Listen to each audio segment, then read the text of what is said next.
Nous rentrons dans une phase de combat. Chacun, à son niveau, doit se battre. Pour ma part, j'ai commencé.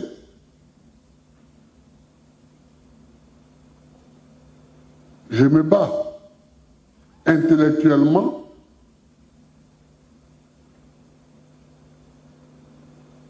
Et bientôt, ce sera physiquement en faisant le tour.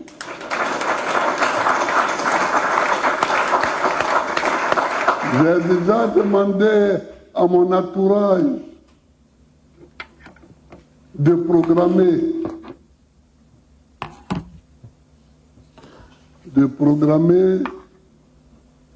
les tournées que je vais faire, les rencontres, les meetings que nous allons faire. Mais il faut se battre.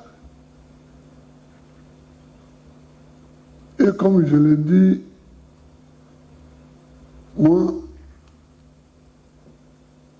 je suis dévoué corps et âme à la bataille.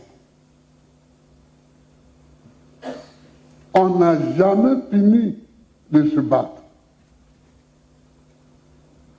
Vous voyez, en 91, on a proclamé le multipartisme en 90. J'avais produit des ouvrages quand j'étais en exil. Mais en 90, le multipartisme est proclamé et le premier ouvrage que je produis s'intitule « Agir pour les libertés ». Ce n'est pas un hasard. Ce sont les libertés qui sont notre objectif.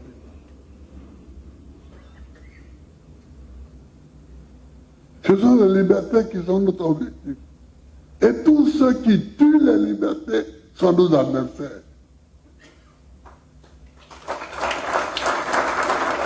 Tous ceux qui tuent les libertés, ne l'oubliez jamais, ce sont nos adversaires.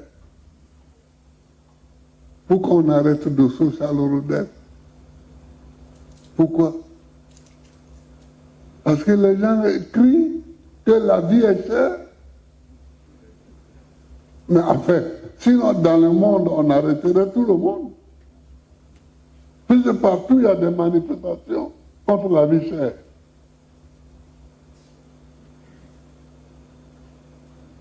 Il n'y a pas eu de casse, il n'y a pas eu de bagarre, il n'y a rien, c'était même un petit groupe.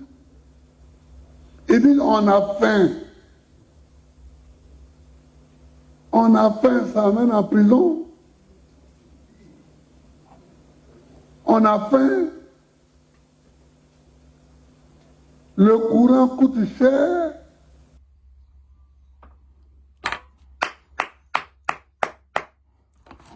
Camarades, vous avez entendu le président Laurent Gbagbo.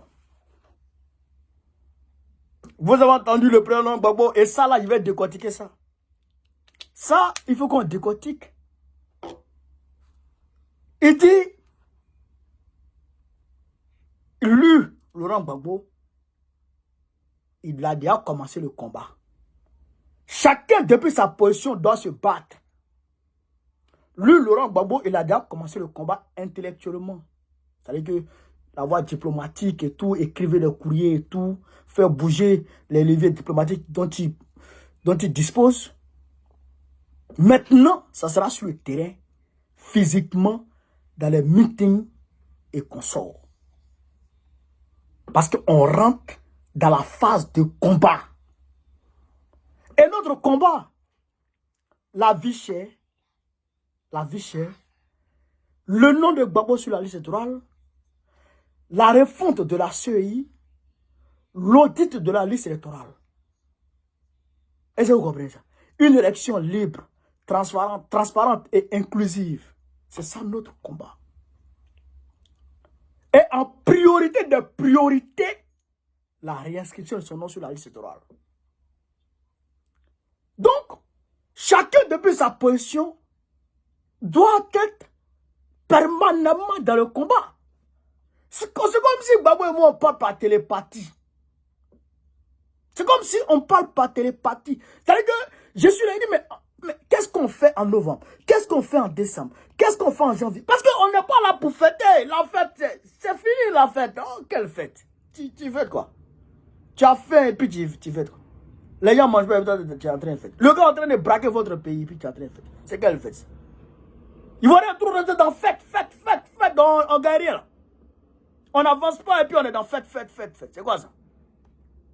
Il faut maintenant sortir le croc pour montrer à Draman et à l'Occident que ça va péter entre vous et moi. C'est ça qui est la vérité. Ceux qui vont mourir, meurent. Ceux qui vont survivre, survivent. Moi, même si je dois rester dedans, je reste dedans. Ceux qui vont survivre. C'est ça le combat. Le combat, ceux qui vont aller en prison, vont aller en prison. Le combat, c'est ça. Et aujourd'hui, quand on regarde les gens en Europe, aux États-Unis, dans les pays de grande démocratie, vous les voyez, ils manifestent comme ils veulent. Ils font des trucs. C'est-à-dire qu'ils caricaturent le président. Ils insultent le président sur les pancartes. Et puis, il n'y a rien qui sort dedans. Les gens pensent que c'est qui t'ont pour tomber. Les gens pensent qu'eux, ils n'ont pas eu de dictateur à leur tête. Vous pensez que ça plaît au président, là? De les caricaturer sur les pancartes, de sortir pour manifester, de gâter tout. Vous voyez que ça leur plaît? Non, ça ne leur plaît pas. C'est parce que des gens se sont battus pour arracher ces libertés. Et si le président s'amuse à piétiner ces libertés-là, il va voir que tout le peuple, y compris lui-même ses partisans, vont se lever pour dire merde, dégage, on n'a pas besoin de dictateur. Et ce combat, je vous le dis toujours dans l'hymne national française, il est dit: aux armes citoyens, formez vos bataillons, marchons, qu'un sang impur abreuve nos sillons. Tu dis quoi? Aux armes citoyens, ils appellent aux armes. Oui, formez vos bataillons, marchons, qu'un sang impur abreuve nos sillons. Tu dis quoi? Ça, c'est les combattants. Ils sont morts. Mais attends, il y a des chansons, mais de fous. Est-ce que vous comprenez ça? Les gens sont tombés, ils ont accepté de mourir. Mais chez nous, ils sont tous des hommes de Dieu. Si ce n'est pas Jésus, c'est Allah. Si ce n'est pas Allah, c'est Mohamed. Il y en a même qui sont bouddhistes. J'ai prié 4 heures, Jésus va faire. J'ai prié 4 heures, Jésus va rien faire. Allah va rien faire. C'est nous qui allons changer les choses. C'est nous qui allons changer les choses. Si on ne se lève pas, rien ne se fera, rien du tout. Toi, tu es mieux que Dieu. Et c'est Dieu qui va se lever pour aller marcher à ta place. Il faut marcher et tu implores son soutien. Il va te soutenir pour gagner le combat. Mais si tu t'assois, il ne va rien faire. Donc, il faut qu'on puisse travailler. Il faut qu'on puisse combattre pour avoir la liberté en Côte d'Ivoire. Les libertés publiques et individuelles dans notre pays. Construire un état de droit. À partir de ce moment-là, chacun peut faire ce qu'il veut librement. Mais des gens marchent pour dire qu'ils ont faim.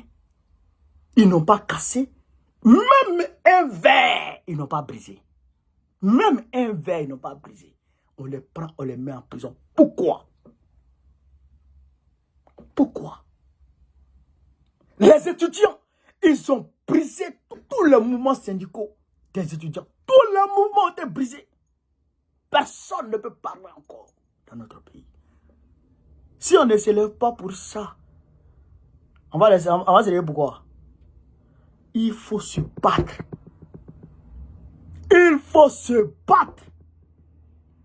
Il faut se battre. Il faut rester debout. Il faut sortir de nos conforts et aller dans les rues, aller sur les places et dénoncer ce qui se passe dans notre pays. C'est ça qui est la vérité. Si on ne fait pas ça là, on y a. Alors, chers camarades d'Afrique, le président Gbagbo a parlé. Il a parlé, il a comment, il a baillé, il a popo. Ça va démarrer. Pendant la vidéo, mettez-la partout à travers le monde. Sur ce, vive l'Afrique libre. Vive le panafricanisme. Vive tous les présidents panafricains. Gbagbo président en 2025, Inch'Allah. On est ensemble.